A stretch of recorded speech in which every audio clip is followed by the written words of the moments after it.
Fancy a lift? Both literally and metaphorically. Volocopter is a German startup that makes all-electric flying taxis.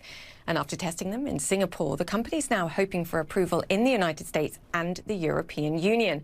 Some of the big names backing Volocopter include Daimler and Intel. Florian Reuter is the CEO of Volocopter, and he joins us now. Florian, fantastic to have you on the show. Just explain what makes the Volocopter different from an ordinary helicopter and why you expect and want to see the US and Europe sign off on getting these in cities.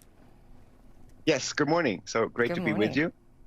Volocopter is different to a traditional helicopter in numerous ways, right? There had been several technological advances that now enable us to build aircraft that weren't possible in the past.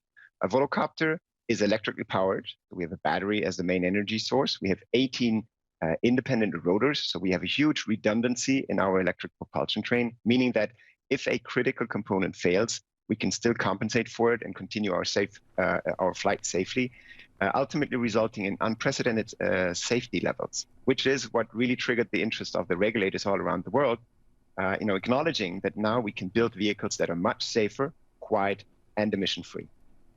I mean, this is classic, because that was going to be my next question. Was in New York City, we used to have helicopters flying around all over the place, and it was safety concerns that locked it down. So it's the safety aspect that's interested cities. This is very important too. Okay, autonomous or not? Because I've looked at pictures of this, and I'm sure our beady-eyed viewers will be looking and trying to understand whether it's being flown or how it's operated. Walk us through that. Yeah. So as you rightly said, certification is the key, and in order to be certified, you need to validate and verify on how safe you are. EASA, the European Aviation Safety Agency, has set out a whole new regulatory framework for these types of novel aircraft, and they demand us to be as safe as a commercial airliner. So think of a flight in a Volocopter as being as safe as a flight in a United Airlines flight. When we now talk about the introduction, in cities, it's all about implementing the full ecosystem to then not only have a safe aircraft, but to also operate them safely. And all of those boxes we can tick. When talking to the European Union versus FAA and in the US and the rest of the world, historically it's been that Airbus and Boeing, FAA and the EASA have led the field in terms of regulatory frameworks. In this case, the European Union has stepped forward. We are based in Germany, so we are, eyeing to get fully commercially certified with EASA first. But now, very recently, we have agreed with FAA that FAA is accepting the European Union safety standards, which offers the opportunity to do a concurrent validation, meaning we don't have to run through a separate certification process in the US. We will actually have to just simply hand in the documents that we are providing in Europe, and that allows us to be, to get the approval to fly in the US about 3 to 6 months later than we will in Europe. And for Europe, we are about to start as early as within the next 2 years. Wow, it's fascinating. Again, we're just showing some video, and you can't fail but notice the Marina Bay Sands in Singapore, that hotel, clearly very legendary.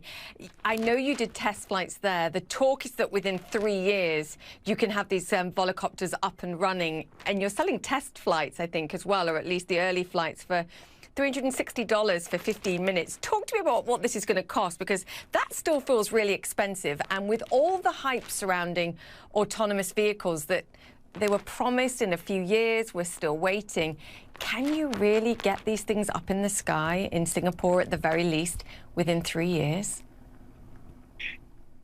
Absolutely, we can. And I think the footage that you just commented on, is proof point to that, right? We have a tremendous track record of public demonstrations, always with full approval of the respective authorities.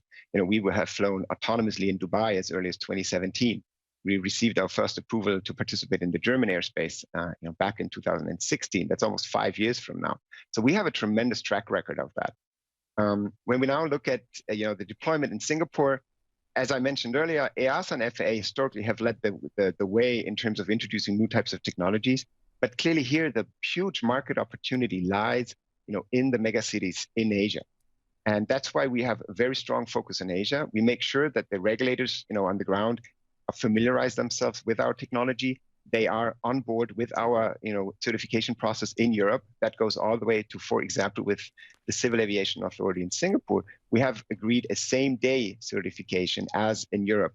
meaning we're opening up these markets from a regulatory perspective as we move forward to complete our certification process in Europe. In terms of pricing, we will be able to offer flights in the order of between 200 and 300 euros from the start, 200, 300 bucks, depending on currency, from the start. Of course, our intention is to move to much lower price points as we scale our manufacturing and also as we scale our operations. We believe a price point in the range of a today's taxi is attainable, but I would suggest that's about 5 years out there. Oh, Florian, come back and talk to us sooner. I want to track your progress. I just want to nominate myself. If you ever want to test these in New York or allowed to, I'm here. It looks amazing. Florian Reuter, CEO of Volocopter, said thank you so much.